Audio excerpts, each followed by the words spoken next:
my name is Elizabeth Ayala, and this is a guide to the California ballot initiatives in the November 2016 election. I love learning about politics, so I made this video to help my friends choose how they're going to vote. No endorsements will be made in this video. The video you're watching covers just a couple of the ballots as part of a series of videos. This video is going to cover Propositions 51, 52, 53, and 54. The video is going to provide main components of the ballot initiatives, arguments from supporters and opponents, as well as the basics in money and politics, how much was raised by each side, and who the top three donors were. Note, even though the money was raised, it doesn't mean it's necessarily been spent. There's also different reporting dates for the money and politics, so I'll let you know. This quick guide had three main resources, and most likely there's going to be at least one ballot initiative where you're going to need to do additional homework to make sure you feel good about your vote. So what are the sources that I use so you can look them up yourself? The California League of Women Voter Ballot Guide, it's the simplest of the three guides. VotersEdge.org, a guide with interests or people funding each side, it's middle of the road, and by far the most comprehensive, the best website is ballotopedia.org/California. Everything you want to know is in there, including commercials that each side has shown, endorsements, the money and politics as well, even info that you can look up about the mysterious political action committees, everything.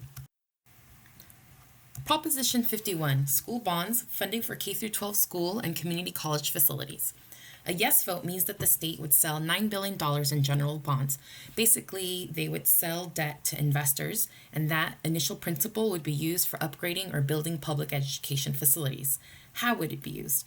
$6 billion to modernize old or to construct new K-12 public school facilities, $2 billion for community college facilities, and $1 billion for both charter schools and vocational facilities.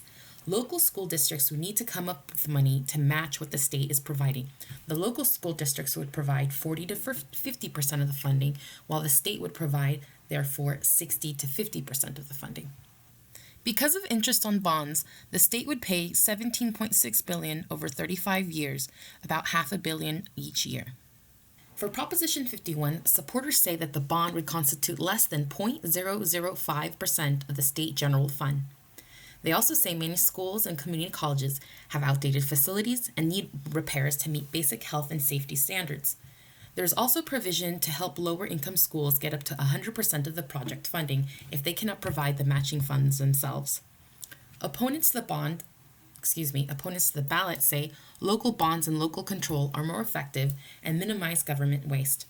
They also say wealthy districts would benefit more than poorer districts because they would be ready first to match the state money and not have to wait for the waiver that would allow them to get up to 100% of the project funding. The total raised in support of Proposition 51 is $10 million as of October 2nd. The largest donor is a membership lobby organization with over 1,500 school districts, county offices, and private sector businesses in support of construction-related projects, school facilities, industry, and whatnot. That's the California Coalition for Adequate School Housing. The California Building Industry Association is the number 2 donor, pretty self-explanatory, and the Lewis Group of Companies is the third donor. Lewis develops master plan communities with homes and apartments. There is actually no recorded funding or money raised for the opposition. So that's Prop 51.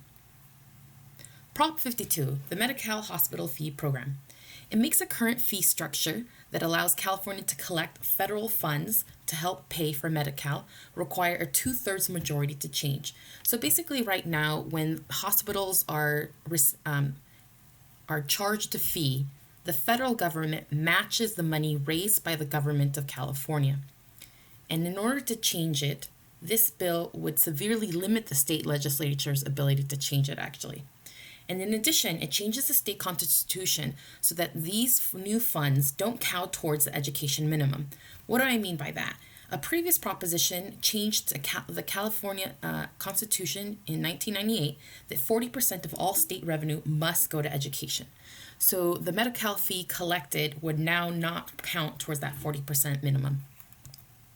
Proposition 52 supporters say that it funds health insurance for low-income people, ensures state would continue to receive $3 billion in federal funding, and it's written in a way that stops Sacramento legislature from spending these dollars on anything else. Opponents say it gives $3 billion a year in federal health care money to hospitals with no oversight or accountability and no guarantee that it will be spent on health care because the legislature would no longer have the control to change the conditions or change the fee structure program. And it rigs the system in favor of corporations and hurts the poor. For Proposition 52, the total raised in support is $60 million. The California Health Foundation and Trust is the number one donor, and it's a Sacramento-based organization with the California Hospital Association, a lobby-related group. The second two are corporations with a series of hospitals, Dignity Health and Sutter Health. The total raised against the proposition is $11.6 million. Both of the top two funders are the union SEIU. However, even though they've raised that amount of money, SEIU has now become neutral on the measure and has stopped spending the money it originally set aside for the ballot initiative.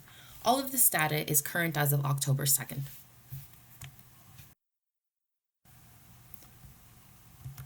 Proposition 53, Revenue Bonds Statewide Approval. It would require statewide voter approval before revenue bonds could be issued or sold by the state for any project costing over $2 billion. Again, revenue bonds is debt that the state sells off to finance a project. It prohibits the state from dividing large projects into separate smaller projects that would fit under the $2 billion limit.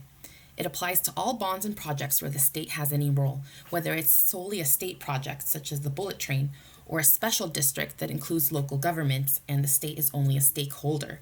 So it could be such as the Ontario Airport, which concerns mostly the Ontario Airport region. Although the state has a role in it, this ballot proposition would cover bonds related to the Ontario Airport in Southern California. The fiscal effects are unknown. Supporters say voters can directly choose whether the state takes on large projects like the Bullet Train or the tunnels under the Sacramento River Delta.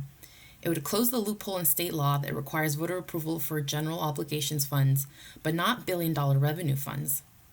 It protects California's long-term fiscal health, and supporters also say it ensures government is transparent with billion-dollar projects.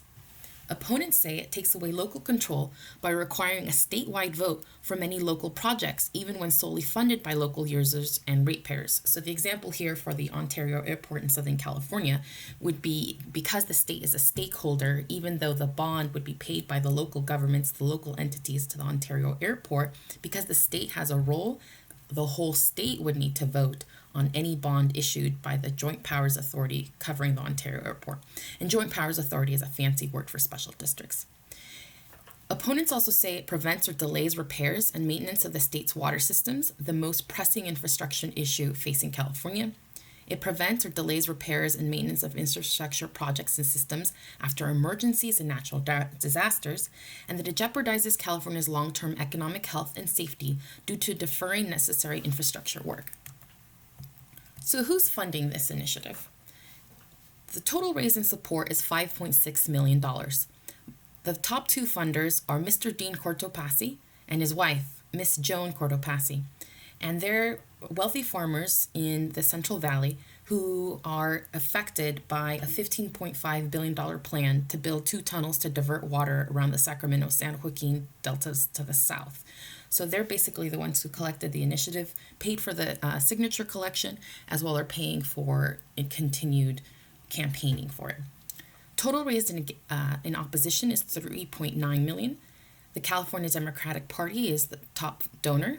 The California Construction Industry Labor Management Cooperative Trust is the second, and the Union Labor Pacific Southwest Regional Organizing Coalition. Proposition 54, changes to the legislative process. State laws in the legislature are introduced as bills and voted on by the Assembly and the Senate. Lawmakers debate and make changes to a bill. This process normally takes several days or weeks, but sometimes there are sudden changes to a bill right before a vote. So this proposition says every bill in its final form must be made available to legislators and published on the internet at least 72 hours before the vote, except in cases of emergency. It requires audiovisual recordings of all of the legislature's public meetings that must be posted within 24 hours of that meeting taking place. It also allows anyone to record public legislative meetings and for recordings to be made public or allow those individuals to make the recordings public. Supporters of Proposition 54 say it gives the public and their elected officials time to read and express their opinions on legislation before it is enacted into law. It ends the practice of gut and amend. And that's basically when a bill has jumped over a couple of hoops in the state legislative process, and instead of having the original language be voted on now, new language is added, new language is put in, and that's what becomes up for vote. That's gut and amend. Ensures that all open meetings of the legislature are recorded and posted online.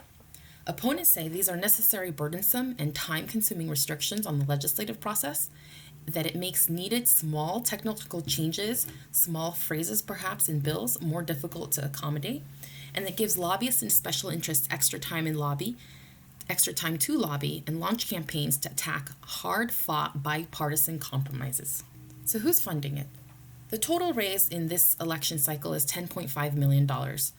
The person in support with the most or the majority of the money is philanthropist Charles Munger Jr.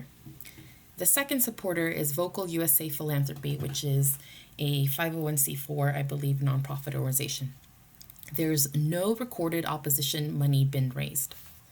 This was just a few of the ballot initiatives, and you can watch the other videos in the series. After doing your own homework, perhaps you may still be in doubt. Some general advice is when in doubt, even when doing your homework, just vote no. Thank you, and I hope this has been helpful.